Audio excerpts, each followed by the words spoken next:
अदालत में रोज फैसले होते हैं, लेकिन उस दिन फैसला जज का नहीं, उसकी किस्मत का था। क्योंकि सामने खड़ी औरत कोई और नहीं थी। 10 साल पहले छोड़ी गई उसकी पत्नी थी, और वो गर्भवती थी। ये कहानी राजस्थान के उस अजमेर की है, जहां सुबह की हवा में दरगाह शरीफ की दुआओं की खामोश गूंज होती है, और जहां तारागढ़ किले की पुरानी दीवारें आज भी शहर को ऐसे देखती हैं जैसे वे हर इंसान के राज जानती हों। अजमेर कोई तेज रफ्तार शहर नहीं है। यहां जिंदगी धीरे चलती है, लेकिन फैसले गहरे होते हैं।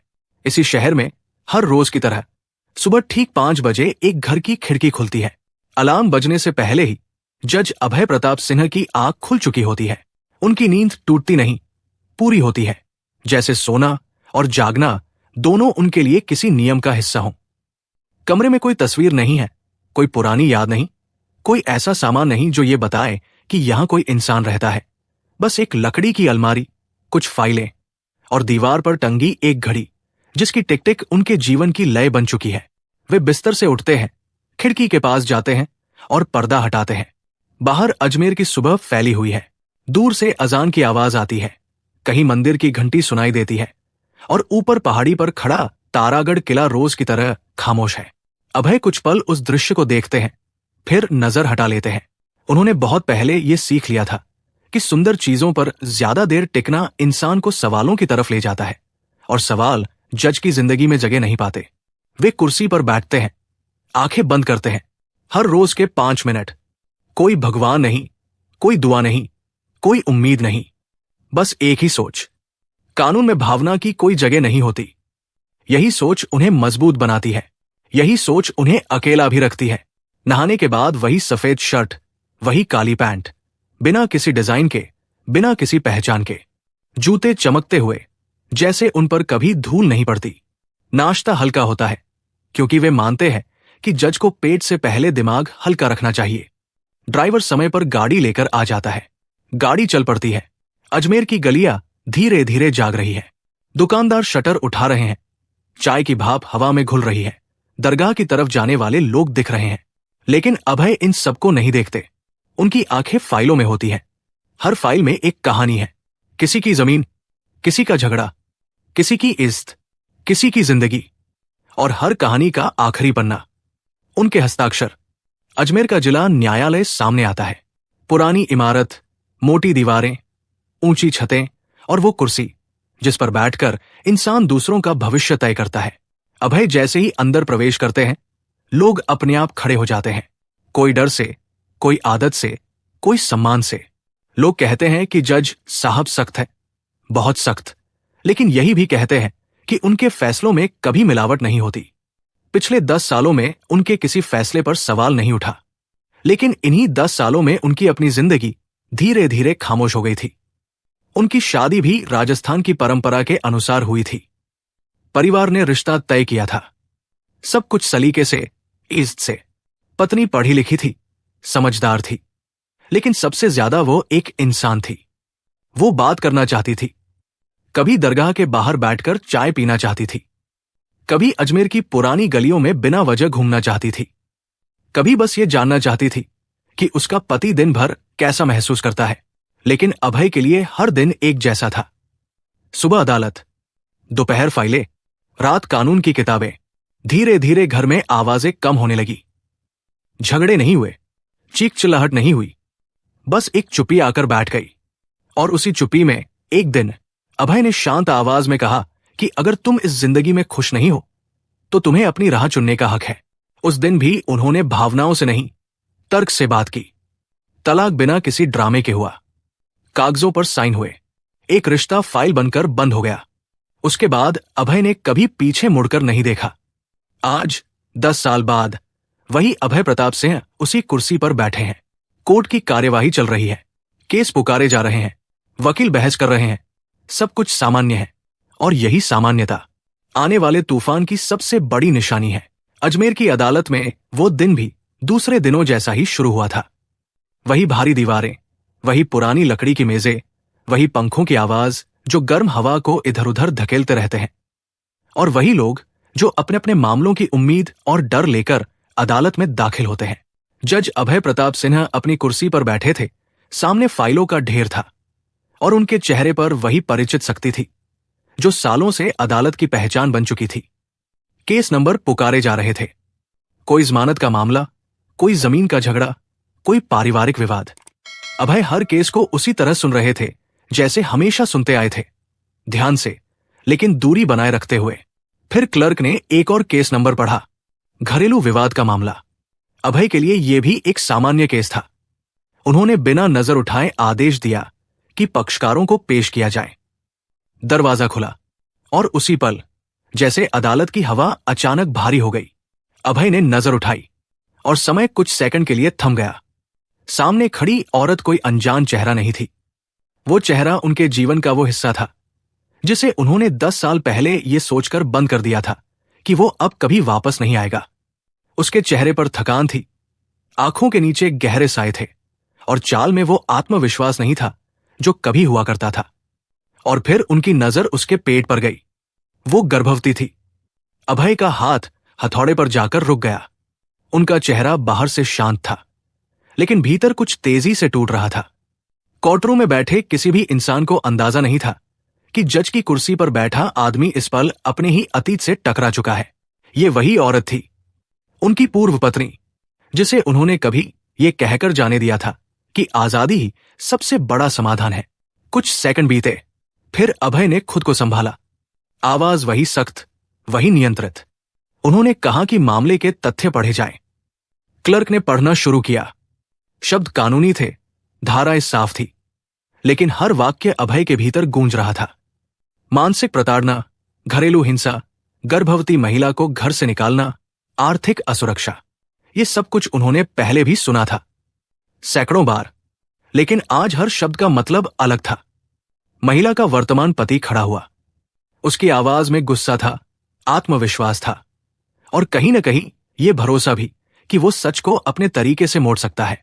वो कह रहा था कि झगड़ा छोटा था, कि औरत जिद्दी है, कि वो बिना बताए घर छोड़कर चली गई। अभय ने उसे बिना टोके सुना। उनकी आंखें उस आदमी पर थी, लेकिन उनका दिमाग उस औरत के चेहरे पर अटका हुआ था जो चुपचाप खड़ी थी, सिर झुकाए हुए, जैसे बोलने का अधिकार उसने बहुत पहले छोड़ दिया हो। जब महिला को बोलने के लिए कहा गया तो वो धीरे धीरे आगे आई। उसके कदमों में हिचक थी, लेकिन उसमें एक मजबूरी भी थी जो इंसान को आगे बढ़ने पर मजबूर कर देती है। उसकी आवाज बहुत धीमी थी, इतनी धीमी कि अदालत में बैठे कुछ लोग आगे झुक गए। वो कह रही थी कि उसने शुरुआत में सब कुछ ठीक करने की कोशिश की, कि उसने चुप रहकर हालात संभालने चाहे, क्योंकि अजमेर जैसे समाज में औरत का ज्यादा बोलना अक्सर उसी के खिलाफ चला जाता है। वो बता रही थी कि गर्भवती होने के बाद उसे लगा था कि हालात बदलेंगे, लेकिन डर और बढ़ गया। जब उसने ये कहा कि उस रात उसे घर से निकाल दिया गया और उसे समझ नहीं आ रहा था कि वो कहाँ जाए, तो उसकी आवाज एक पल के लिए रुक गई। उस खामोशी में सालों का दर्द छुपा था। अभय ने पहली बार महसूस किया कि अदालत में सबसे भारी चीज कभी कभी शब्द नहीं होते, बल्कि उनके बीच की चुप्पी होती है। उन्होंने खुद को याद दिलाया कि ये एक केस है, सिर्फ एक केस, लेकिन भीतर कहीं ये दीवार दरकने लगी थी। उन्होंने अंतरिम आदेश सुनाया। महिला को सुरक्षा देने का निर्देश दिया गया, रहने की व्यवस्था और आर्थिक सहायता का आदेश दिया गया। अगली सुनवाई की तारीख तय की गई। हथौड़ा मेज पर पड़ा। कोर्टरूम में हलचल शुरू हुई। लोग उठने लगे। महिला बाहर की ओर बढ़ी। उसने पीछे मुड़कर नहीं देखा। अभय उसे जाते हुए देखते रहे। उनके भीतर एक अजीब सी खाली जगह बन गई थी, जैसे कोई पुरानी फाइल अचानक खुल गई हो, जिसकी सामग्री देखने के लिए वे कभी तैयार नहीं थे। शाम को अदालत से निकलते समय अजमेर वही था। दरगाह के बाहर भीड़ थी, दुकानों पर रोशनी थी, लोग अपनी जिंदगी में व्यस्त थे। लेकिन जज अभय प्रताप सिंह जानते थे कि उनके लिए अब कुछ भी पहले जैसा नहीं रहेगा। आज अदालत में सिर्फ एक केस नहीं खुला था, आज उनके भीतर भी एक सुनवाई शुरू हो चुकी थी। और यह सुनवाई अभी खत्म नहीं हुई थी। अजमेर की रात उस दिन कुछ ज्यादा ही लंबी लग रही थी, जैसे शहर ने भी तय कर लिया हो कि वो जल्दी सोएगा नहीं। दरगाह के पास देर रात तक लोग बैठे थे, चाय की दुकानों पर बातें चल रही थी। लेकिन जज अभय प्रताप सिंह के लिए वो रात किसी और ही तरह से जाग रही थी। वे अपने घर में अकेले बैठे थे, लाइट जल रही थी, लेकिन उन्होंने कोई फाइल नहीं खोली थी। कानून की किताबें अलमारी में बंद थी और ये उनके लिए असामान्य था। उनके दिमाग में बार बार वही दृश्य लौट रहा था। कोर्ट रूम, झुका हुआ सिर और वो पेट जिसमें एक नई जिंदगी पल रही थी। 10 साल पहले उन्होंने खुद से कहा था कि उन्होंने सही किया है, उन्होंने आजादी दी थी, उन्होंने किसी को रोका नहीं था। लेकिन आज पहली बार उन्होंने खुद से यह सवाल किया कि क्या आजादी देना हमेशा जिम्मेदारी से मुक्त हो जाना होता है, या कभी कभी यह सिर्फ अपने डर से बचने का तरीका बन जाता है। सुबह जब वे अदालत पहुंचे तो माहौल बदल चुका था। गलियारों में वही चेहरे थे, लेकिन निगाहों में अब जिज्ञासा थी। लोग फुसफुसा रहे थे, कोई खुलकर कुछ नहीं कह रहा था, लेकिन सब जानते थे कि यह केस अब सिर्फ घरेलू विवाद नहीं रहा। अभय ने सब कुछ अनदेखा करने की कोशिश की। उन्होंने खुद को याद दिलाया कि अदालत भावनाओं की जगह नहीं होती। कार्यवाही शुरू हुई। आज गवाहों की बारी थी। पहला गवाह पड़ोस की एक बुजुर्ग महिला थी।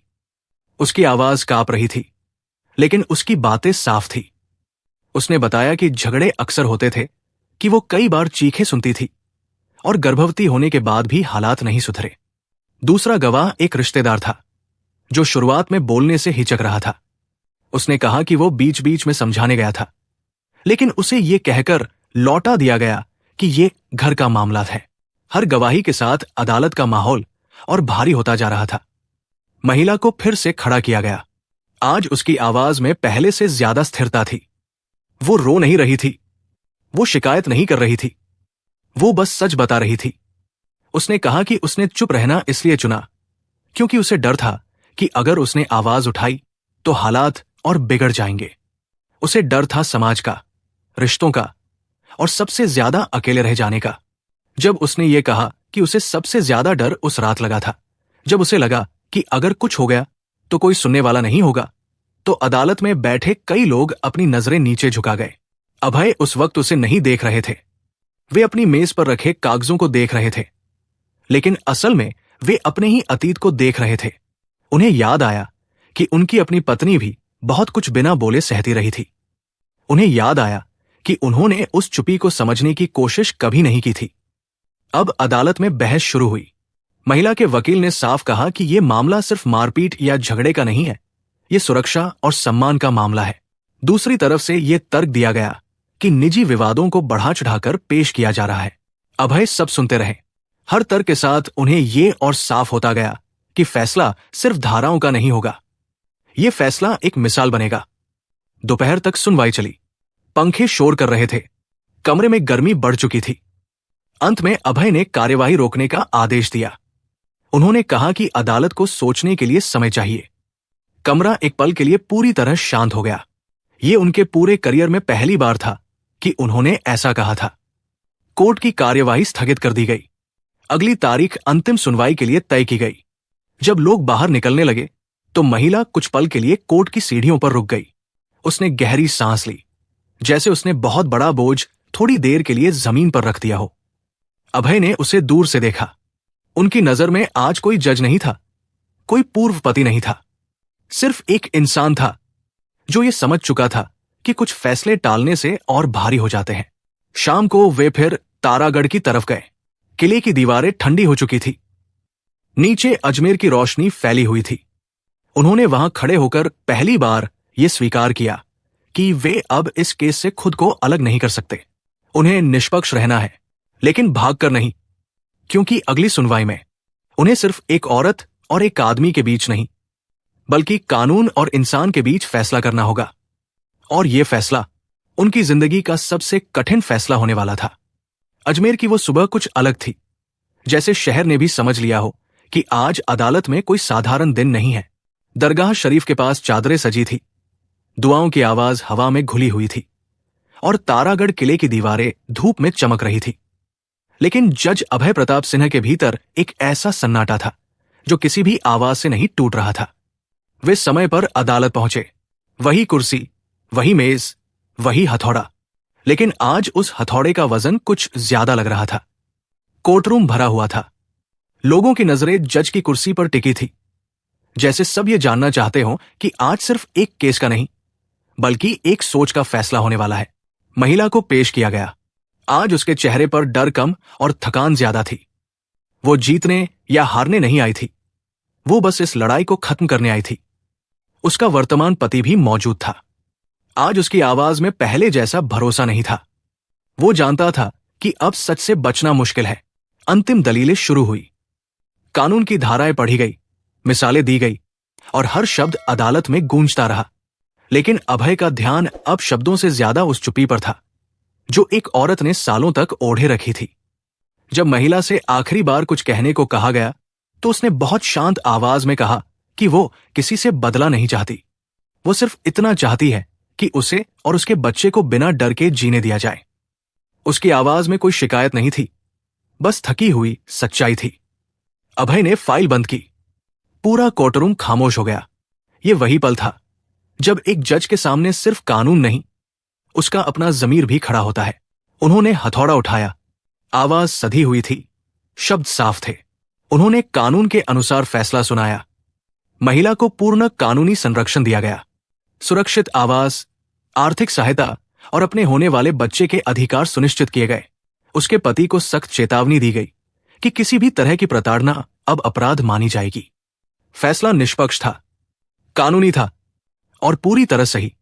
हथौड़ा मेज पर पड़ा। उस आवाज के साथ ही जैसे कोर्टरूम में जमा हुआ तनाव टूट गया। महिला की आंखों से आंसू निकले, लेकिन वे हार के नहीं थे। वे उस बोझ के थे जो पहली बार थोड़ा हल्का हुआ था। वो धीरे धीरे बाहर की ओर बढ़ी। इस बार उसके कदम डरे हुए नहीं थे। अदालत खाली हो गई, लोग चले गए, कमरा शांत हो गया। अभय कुछ देर तक अपनी कुर्सी पर बैठे रहे। आज उन्होंने सिर्फ एक केस का फैसला नहीं किया था, आज उन्होंने ये स्वीकार किया था कि कानून तब सबसे मजबूत होता है जब उसमें इंसानियत की जगह बची रहती है। दिन बीतते गए। महिला ने एक स्वस्थ बच्चे को जन्म दिया। कोई शोर नहीं हुआ, कोई खबर नहीं बनी, बस एक नई जिंदगी ने दुनिया में आंखें खोली। अभय ने उसे कभी देखने की कोशिश नहीं की। वे जानते थे कि सही दूरी ही सबसे सही सम्मान होती है, लेकिन वे बदल चुके थे। अब अदालत में वे सिर्फ धाराएं नहीं देखते थे, वे इंसान देखते थे। एक शाम दरगाह के पास से गुजरते हुए उन्होंने दूर से उस औरत को बच्चे के साथ देखा। कोई मुलाकात नहीं हुई, कोई बातचीत नहीं हुई, बस एक पल। और उसी पल उन्हें समझ आ गया कि कुछ फैसले अदालत में पूरे होते हैं और कुछ फैसले इंसान के भीतर। अजमेर की रात फैल रही थी, हवा ठंडी थी, शहर अपनी रफ्तार में था और एक जज जिसने जिंदगी भर दूसरों का फैसला किया था, आज पहली बार अपने भीतर शांति के साथ खड़ा था। क्योंकि न्याय का असली मतलब किसी को हराना नहीं होता। न्याय का असली मतलब होता है किसी को आगे बढ़ने का मौका देना। और यही इस कहानी का अंत है। आज अदालत बंद हो गई, लेकिन एक कहानी खुली रह गई। क्योंकि कुछ फैसले कागजों पर खत्म हो जाते हैं और कुछ फैसले जिंदगी भर इंसान के अंदर गूंजते रहते हैं।